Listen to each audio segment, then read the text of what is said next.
Tu vas manger comment? Tu vas t'habiller comment? Ta maison sera dans le noir. Tu n'auras pas d'eau et tu n'as pas de puits. Comment auras-tu les vêtements? Comment feras-tu?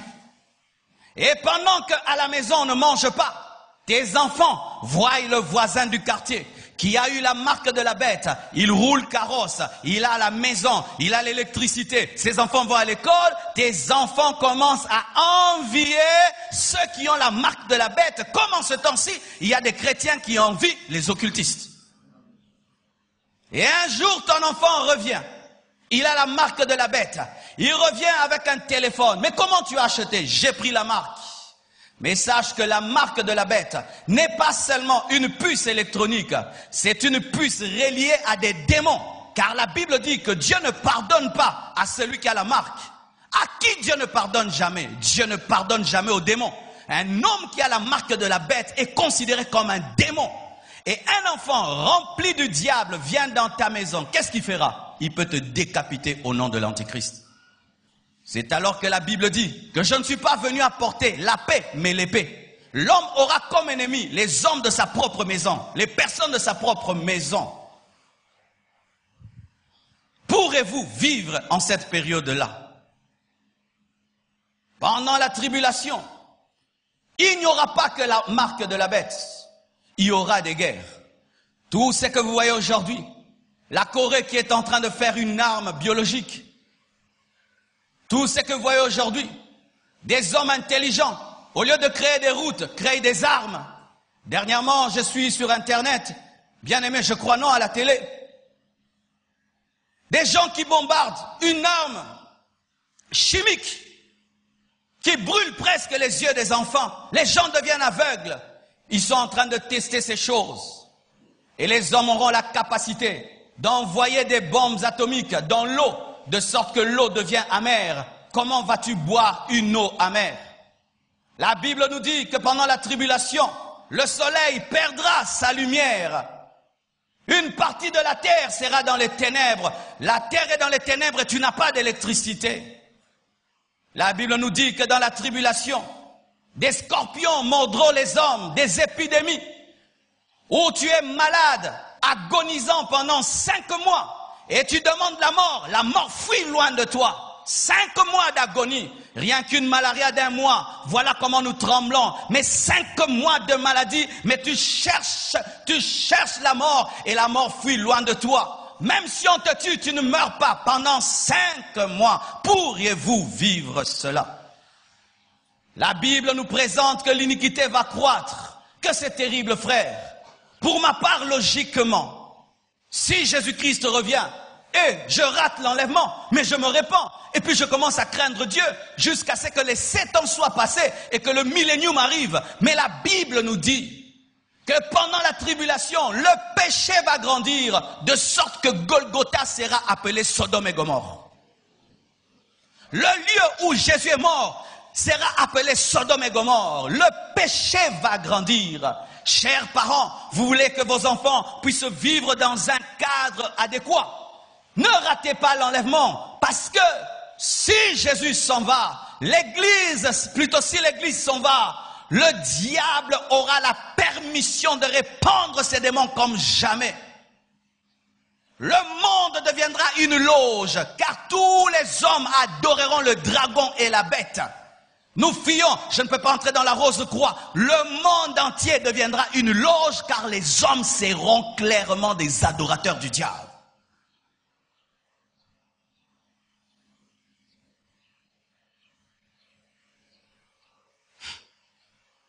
Chez moi à la maison, je n'ai même pas un poulailler. Chez moi à la maison, je n'ai même pas un jardin où je plante même une tomate. Maintenant, tu ne peux pas acheter, tu ne peux pas vendre. Tu n'as même pas un poulailler. Tu n'as même pas des tomates. Comment vas-tu vivre? C'est pourquoi je dis ceci aux familles qui vont rester. Achetez beaucoup de jeans. Je suis très sérieux parce que tu ne peux pas acheter les vêtements. Les jeans, ça dure. Ça peut faire 3 ans et demi. Achetez beaucoup de jeans. Et je dis aux familles, si Jésus-Christ revient et qu'un pasteur reste, vous pensez que le pasteur va commencer à prêcher ici? Ta maison deviendra ton église. Ces temples-ci seront récupérés par l'Antichrist. Parce que si tu vas prêcher clairement Jésus-Christ, tu seras décapité. Nous allons revenir au système des églises des maisons, comme au temps de l'église primitive, après l'enlèvement. Les gens qui auront la vérité, qui se sont repentis, vont commencer à vivre dans des maisons. Et comme on ne va pas avoir les unités pour envoyer les SMS, les gens vont commencer à s'écrire à nouveau des lettres. Tu as le temps. Ou mercredi on te prêche, vendredi on te prêche. Si Jésus-Christ s'en va, tu vas chercher un prédicateur. Tu vas chercher un prédicateur. Tu vas chercher les prédicateurs. Pendant que vous avez l'occasion d'écouter la parole, répentez-vous, répentez-vous, répentez-vous, répentez-vous, répentez-vous. C'est pourquoi je poste cette vidéo sur Internet. Et au jour de l'enlèvement, si tu as encore les unités, suis-la sur YouTube. Je vous assure, cette vidéo va aider beaucoup de gens dans la tribulation. Voici ce que le Seigneur me dit de dire aux gens. Tu es dans une famille de 10 personnes et 9 sont enlevés. Tu restes seul à la maison. Ça peut te pousser à te suicider. Ne te suicide pas. Oui, beaucoup de gens vont se suicider. Tu fais 3 ans et demi, papa est parti, maman est partie et tu sais qu'ils sont au ciel. Mais toi tu as raté parce que tu refusais de pratiquer la parole. On te disait tous les jours, donne ta vie à Jésus, répands-toi, répands-toi. Ah, ça ce sont vos trucs, hein, ça ce sont vos trucs. Et tu te rends compte, maman avait raison, papa avait raison, mes frères avaient raison. Il y a des gens qui risquent de se tuer. Ne te suicide pas, mais arme-toi de la pensée de souffrir pour Jésus et accepte d'être décapité au lieu d'avoir la marque de la bête. Alléluia. Alléluia. Si t'arrivais de rester, dis la vérité pourquoi tu es resté. Car beaucoup de gens qui vont rater l'enlèvement vont commencer à dire que Dieu est injuste. Moi, son enfant, pourquoi il me fait ça? Dis la vérité. J'étais un chrétien hypocrite. J'étais un chrétien hypocrite. J'étais un chrétien hypocrite. C'est pourquoi je suis resté. Mais Seigneur, pardonne-moi et donne-moi la force de t'aimer. Et si je dois accepter le sacrifice de ma vie, que je l'accepte. Car il est écrit, celui qui acceptera de perdre sa vie la retrouvera. Mais celui qui la gardera la perdra.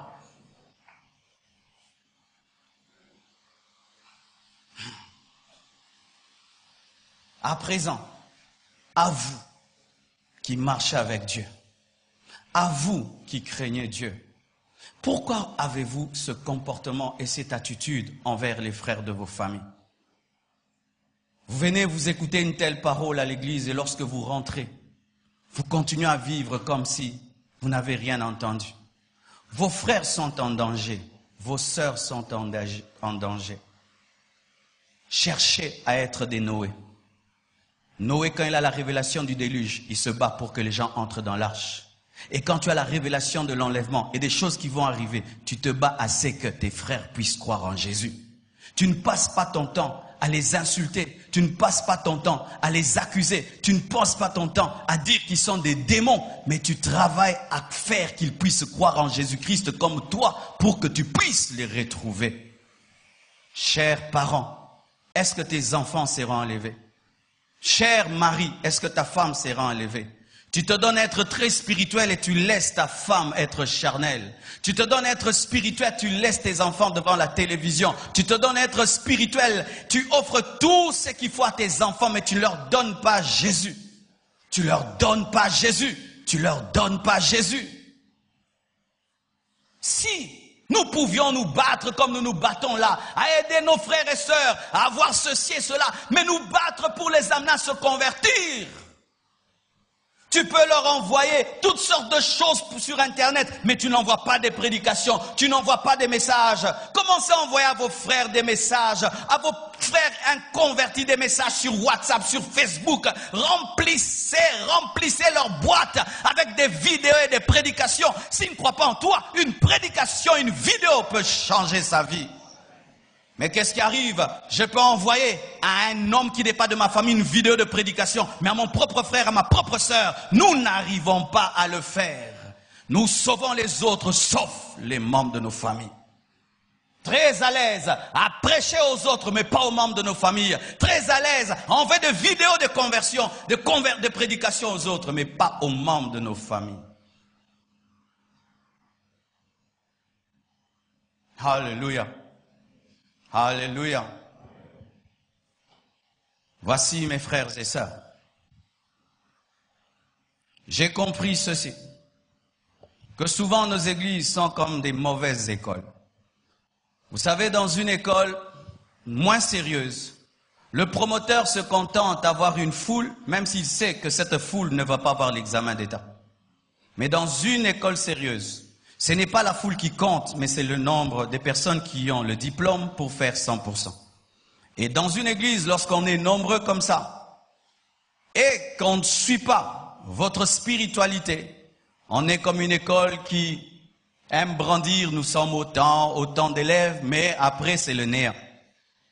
Mais vaut mieux une petite école de 10 personnes, mais qui aura 100%, qu'une grande école de 1000 personnes qui aura néant. C'est pourquoi mes frères,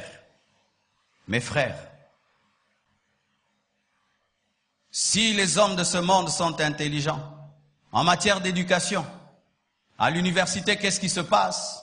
On donne un examen et le professeur sait que l'examen est tellement haut et il connaît le niveau intellectuel de ses étudiants. Il dit qu'il y aura une deuxième session et pendant la deuxième session, il prépare un examen pour les aider à comprendre ce qu'ils n'ont pas compris.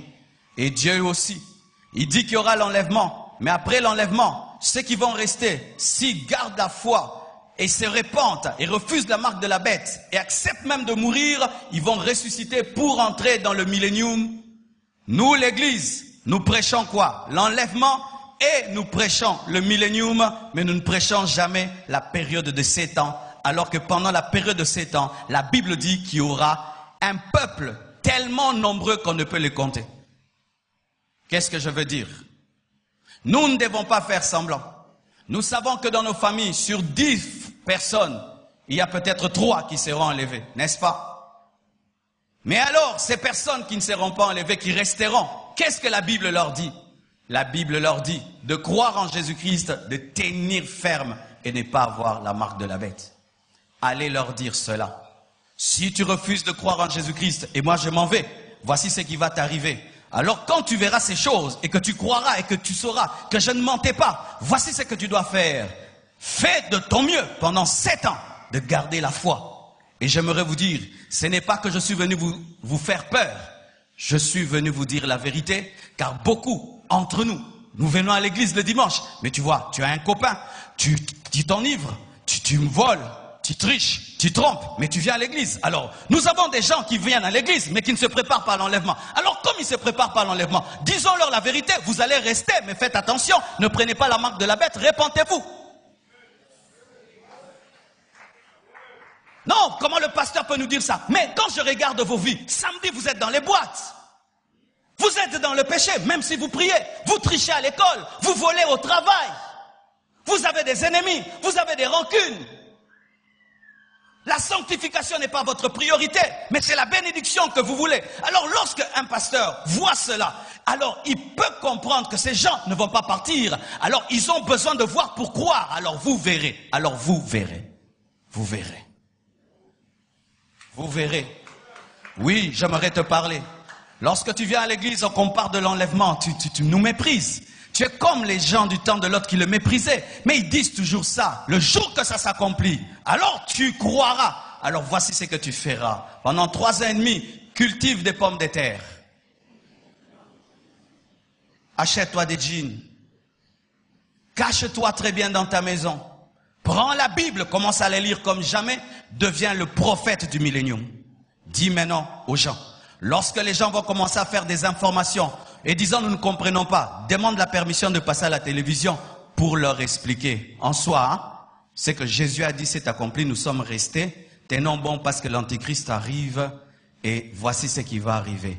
Mais Dieu ne veut pas que tu deviennes un prophète de la tribulation. Mais si tu ne prends pas la décision, c'est ce que tu deviendras, un grand prophète de la tribulation, expliquant l'eschatologie avec précision. Que Dieu vous bénisse abondamment.